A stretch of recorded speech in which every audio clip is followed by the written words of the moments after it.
Ever heard of a business model where the buyer, the seller, and the platform on which buyers and sellers transact is all the same entity?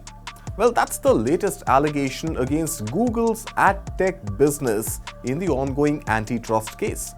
US Justice Department says that the $2 trillion worth business has built, acquired, and maintains a monopoly in the digital advertising space, in effect, killing competition at every stage of the value chain. This dominance of Google has made it a darling of Wall Street. Since its listing over a decade ago, the stock has surged from under $28 apiece to a high of over $183 in June this year. And why not? Google's ad business earns it 36 cents for every $1 that the advertiser spends on its platforms.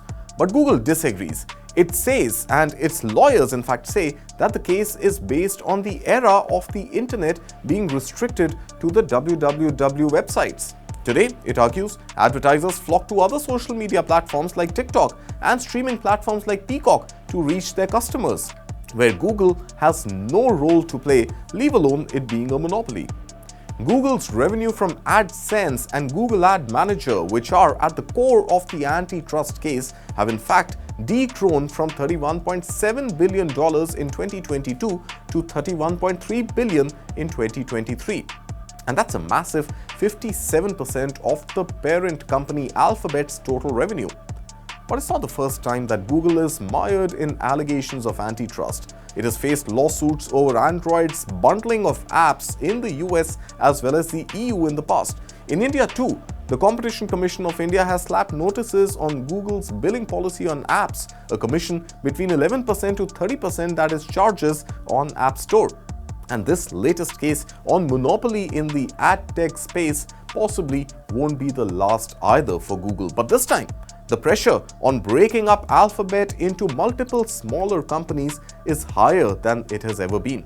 The question is, will the courts deliver such a massive blow to Google that not only will likely erode shareholder value but also shake the very foundation of US's pro-innovation and business-friendly policy climate? It's a tightrope walk for the US Justice Department. It will strive to balance a verdict that encourages competition but does not dent the spirit of entrepreneurship in that country. What the US decides on Google's ad tech antitrust case will likely serve as a precedent for ongoing suits against other big tech companies like Apple and Amazon as well. And the ripple effect may not be limited to the US alone. It could well spread to Europe and India also.